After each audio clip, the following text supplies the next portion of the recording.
We did a makeup actually on him, on the artist, God, what was his name?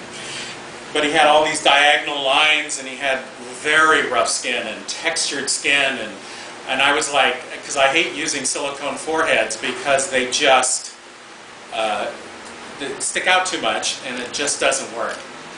I've done it like in Bicentennial Man. On Robin, I didn't use a forehead. I'd use stipple on his forehead, and anywhere I can. But on Embeth, I used a very thin silicone, and it worked really, really good. But it has to be very thin, and sometimes it doesn't work. And I wanted to use the transfers for aging different parts, like the crow's feet and certain areas. And we found that the top lip and the crow's feet and the forehead worked unbelievable for the age makeups, and then using the silicone for the rest of it. Neck, cheeks, chin, eye bags. But it was on the film during it, I was like, what am I going to do for his forehead? And then Brian Sipes said, well, what about using a transfer for the forehead? And I was thinking it won't work. It's too big, it's wrap it around, you know, it's made flat. Just won't work. So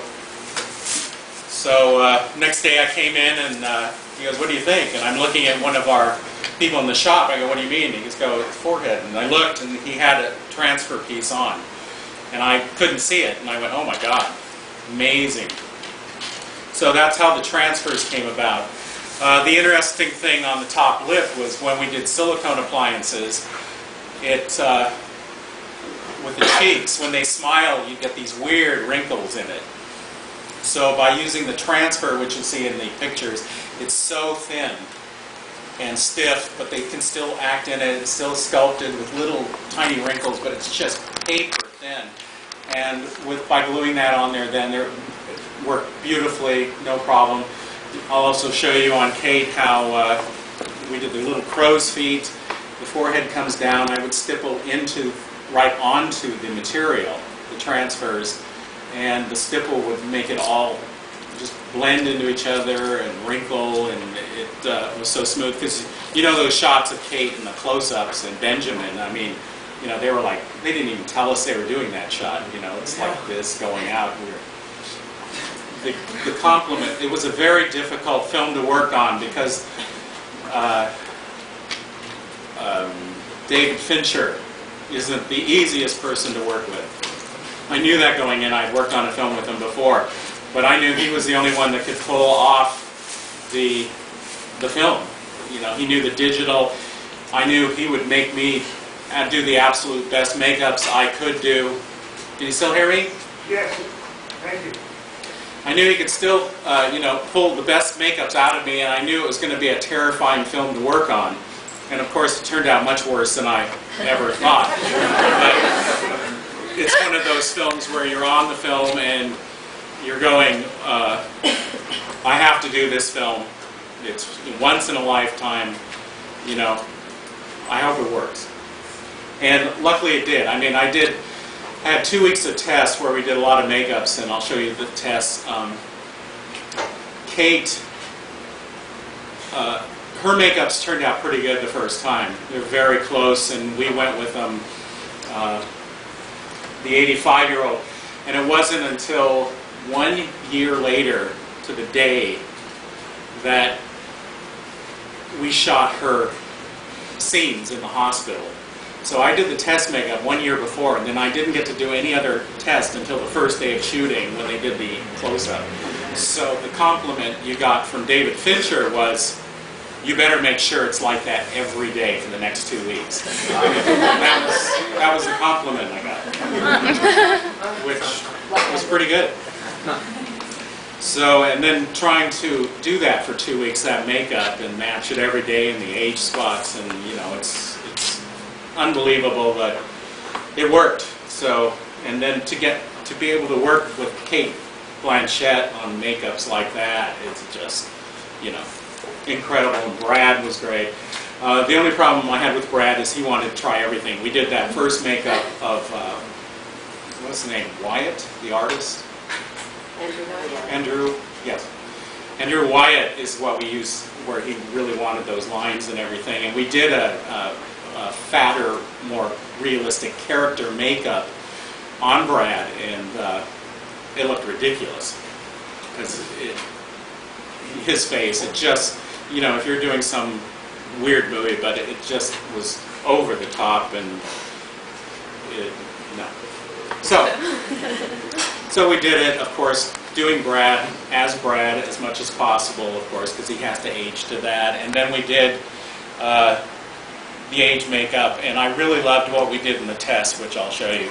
But then, you know, Brad, he wants to try thinner, less makeup, you know, less sculpting, even though he wants all this texture. So he said, I want the forehead, I want to do cheeks in the forehead material, transfers. So we did cheeks, which I never liked at all. It was, just didn't work. It was too shiny for me. And just to show you how difficult this film got, at some point the shop fell apart. I had to take it all over myself. Someone would come in the middle of the night. I had sculpted Tilda Swinton's age makeup. Miles had finished it off, beautiful. Someone would come in the middle of the night and resculpt the cheeks because they thought they knew better at the time. So I'd come in the next day and I'm just like, what the? And Miles is furious, and then that person wasn't there, and I said, resculpt him. So he had to resculpt as best he could on the pieces. Things like that happening. Someone decided when we did Brad's cheek transfers that they should be dark orange, and because they thought it would work better. And you know, I'm on set and I get the pieces we do on the first day, and no makeup in the world could have covered those pieces. And then they're yelling at me on set, and I'm going, look, I didn't do it, you know, and I've already corrected it, and tomorrow the new ones are coming with the right color. And you know, luckily that saved me. I could have been fired at that point. They were so mad, but nothing I could do about it. And then the new makeup, of course, worked great. The color was perfect. So it was quite an interesting film. Someone had, because I was in charge of the makeup, but people were trying to do things on the side in the other shop that existed before, and they like had sculpted Queenie's makeup, old age makeup, and it was really bad. I mean, it just was horrible. And luckily, we did the test, and I went to David and the producer and said, look, this isn't working, you know, it's horrible, can I resculpt it? And they said, yeah, go ahead. So I went home for Christmas for 2 weeks, and Christmas Day till 6 a.m. the next morning I sculpted the new age makeup, the 72-year-old, which you see in the pictures. So luckily that happened. And there were still some other things that I wasn't able to redo in the film, but it worked, and you don't notice it, luckily, and most of it worked out great. So those are some of the problems of big shops and you know, things that can go wrong. So, but I want to bring all this up just because, like I said, the best way this film, and I can't wait to do another film, is to do these makeups using transfers and silicone, the combination. It's, for me, I think it's the only way to do it. The only way you can do foreheads realistically.